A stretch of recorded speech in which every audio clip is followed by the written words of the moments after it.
ستا په مخ باندې د تورې زخې څه دي داسې ښکاري که ګورګورې خو چې سوي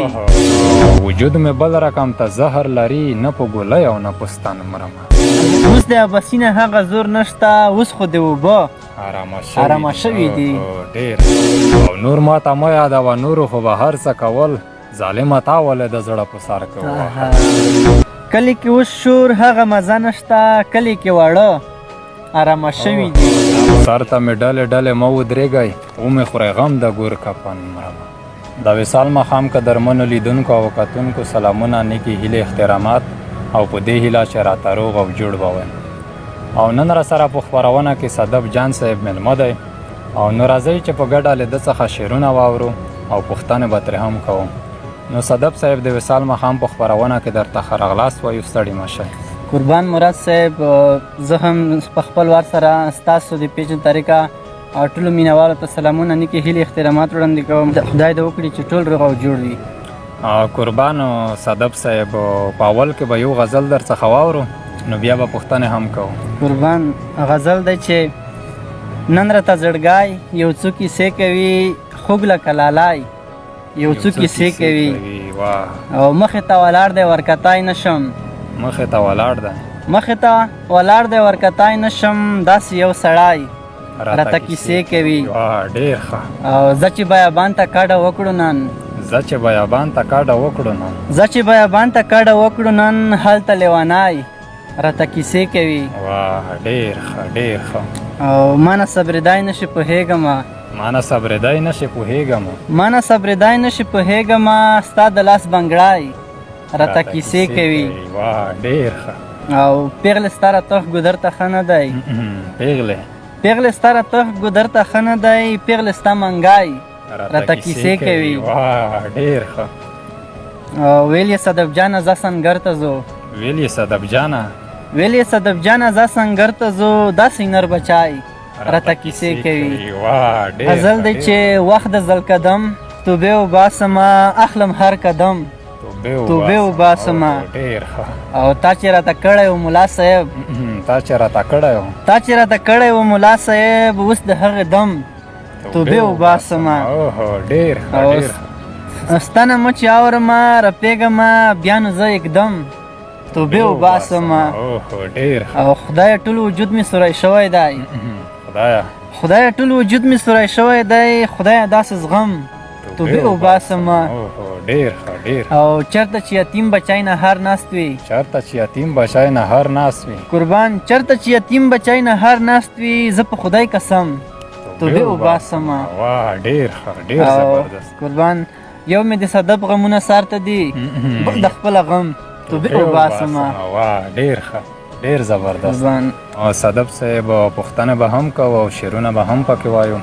نو یوه پوښتنه درنه کوو چې څومره وخت کېږي چې د شاعرۍ میدان ته مو رادنګلي قربان مراد صاحب تقریبا د یو نیم کال به کېږي چې ما د غزل لیکمه خو داسې خاص نه خو هغه چا خبره چې سپینې کرښې تورومه دومره وخت کېږي تقریبا یو نیم کال کېږي چې غزل لیکم قربان یاره بس ډېر ښه روان یې نور قضاوت به لیدونکو ته پرېږدو قربان نو دا چې یو نیم کال کېږي البته څومره غزل به د دې لیکلي وي تعداد یې درته معلوم دی یا نه تقریبا د 80-85 اتیا شاوخوا پورې به وي 90 پورې غزل مې لیکلي دي ډېر ښه صدف صاحب او د نظم په برخه کې مو کار کړی دی او که صرف بس په غزلو کې مو کار کړی قربان مراد صاحب تر اوسه خو مې په نظم کې کوم کار نه دی کړی خوند راکوي چې ولیکم خو هغه کوم هغه چې دی هغه ماته نه رادرومي چې زه نظم پوره ولیکم داسې دوه نظم مې لیکلی دي خو نه رابې ډېر کار په غزل کړی دی نظم مې دومره نه دی لیکلی بس ډېره ښه ده بس مینهوال به د هم په تمه وي چې ستا د خولې خواږه خواږه شعرونه واوري نو یو څو غزل داسې مسلسل در څخه اورو او یو غزل دی چې ستا پر هر خبرې خو چې سوي زه یې اورمه سندرې خو چې سوي او ستا په مخ باندې د تورې زخې څه دي ستا په مخ باندې د تورې زخې څه دي داسې ښکاري که ګورګورې خو چې سوي ډېر زبردست مننه زه نږدې درته درتلی نشم جانانه زه نږدې درته درتلی نشم جانانه بیا چې چل کې که بمبرې خو چې سوي واه ډېر ښه دا باید بیا اورو ډېر قربان زه نږدې درته درتلی نشم جانانه بیا چې چلګي که بمبره خو چې سوي ډېر ښه او ستا د لاس د خوږو مړ نشم للیه ستا د لاس د خوږو مړ نشم للیه ستا د لاس د خوږو مړ نشم للیه ستا د لاس واړه شکره خو چې سوي واه ډېر ښه او صدف نیم چور لیونی دی پیره اورې صدف نیم چور لیوانی دی پیره اورې قربان صدف نیم چور لیونی دی پیره اورې پیره وکړه په ممتره خو چې سوي واه ډېر ښه ډېر ښه ډېر زبردست یو بل غزل هم دی چې ګریوان خو زما ځان دی لیونیه اسیا په زړه کې پروت افغانستان دی لیونیه ډېر ښه او د تورې تورې سترګې او د سره سره اننګي په پوزه یې څه بل شانې پې ځوان دی لیونیه ډېر ښه والا ډېر زبردست قربان یوازې زه خو نه یم چې په تا باندې مین یم په تا باندې خو ټول کلی ودان دی لیونیه دا باید بیا ډېر ښه قربان یوازې زه خو نه یم چې په تا باندې مین یم په تا باندې خو ټول کلی ودان دی لیونیه ډېر او د جهل له تیارونه یې رڼا ته رابهر کړم د جهل له تیارونه یې رڼا ته رابهر کړم قربان د جهل له تیارونه یې رڼا ته رابهر کړم زما خو اوس خو داسې چا ایمان دی لیونیه بلکل والا ډېر ښه باید قربان او بلا ډېرې خبرې مې په زړه کې پاتې شوي په زړه کې مې بس دغه یو ارمان دی لیونیه ډېر ښه والا ډېر زبردست او بلا ډېرې خبرې مې په زړه کې پاتې شوي په زړه کې مې بس دغه یو ارمان دی لیونیه او د زړه په آینه کې مې یو څوک داسې ښکارېږي د زړه په آینه کې مې مراد صاحب د زړه په آینه کې مې یو څوک داسې ښکارېږي صدف په لار روان څیرې ګریوان دی لیونیه ډېر ښه والا ډېر صدف صاحب د ګوګل څپي یو څو بیتونه دي البته چې غزل یې نه دی راته معلوم چې ارشاد وجود مې بل رقم ته زهر لري نه په ګولی او نه په ستن مرمه او زه حساسیت لرم د خاورو سره ما په ایرو کې کړی دا پن واه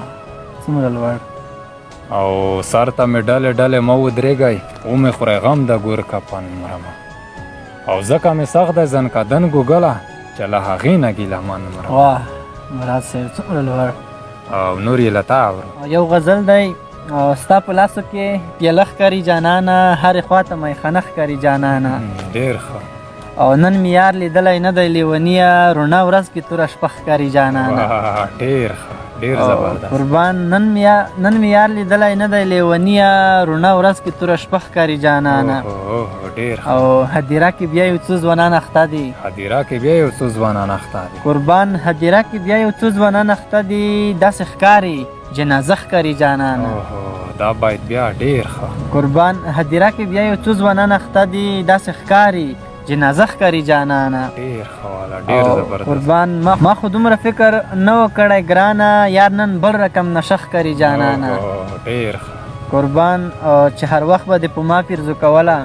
چې هر وخت به دې په ما پیرزو کوله قربان چې هر وخت به دې په ما پیرزو کوله نن دې هغه خندا نه ښکاري جانانه ډېر ښه ډېر زبردست او قربان د الله د دغه لوی قدرت ته ګوره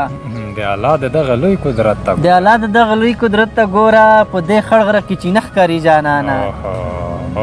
ډېر ښه والا او صدف بیا په لاره ړنګ بنګ در روان دی صدف بیا په لاره ړنګ بنګ در روان دی مراد صاحب صدف بیا په لاره ړنګ بنګ در روان دی اراده یې نن خانه ښکاري جانانه ډېر ښه ډېر زبردست مراد صاحب چې شاد خدایه داسې څه ارامه شوي دي اوس خو مې مغزه ارامه شوي دي اوس خو دې کته هغسې خوند نه کړي اوس خو دې کته ارامه شوي دي ډېر ښه قربان زه به نوره سترګې تورې نه کړم ستا د لاس رنجه ارامه شوي دي دا باید بیا ډېر قربان زه به نوره سترګې تورې نه کړم ستا د لاس رنجه ارامه شوي دي کلي کې اوس شور هغه مزه نشته کلي کې اوس شور هغه مزه نشته کلي کې اوس شور هغه مزه نشته کلي کې واړه ارامه شوي دي دا باید بیا اورو ډېر قربان مراد صاحب چې کلي کې اوس شور هغه مزه نشته کلي کې واړه ارامه شوي دي ډېر ښه ډېر زبردست قربان مراد صاحب اوس د اباسینه هغه زور نشته اوس د اباسینه هغه زور نشته اوس د اباسینه هغه زور نشته اوس خو د اوبه ارامه شوي دي دا باید بیا قربان چې اوس د اباسینه هغه زور نشته اوس خو د اوبه آرامه شوي دي. ډیر ښه. او یو غزل دی چې بلا ډیر ارمانونه موبایللی دي لالیا. بلا ډیر ارمانونه موبایللی دي لالیا. بلا ډیر ارمانونه موبایللی دي لالیا، له سترګو مو خوبونه تښتېدلي دي لالیا.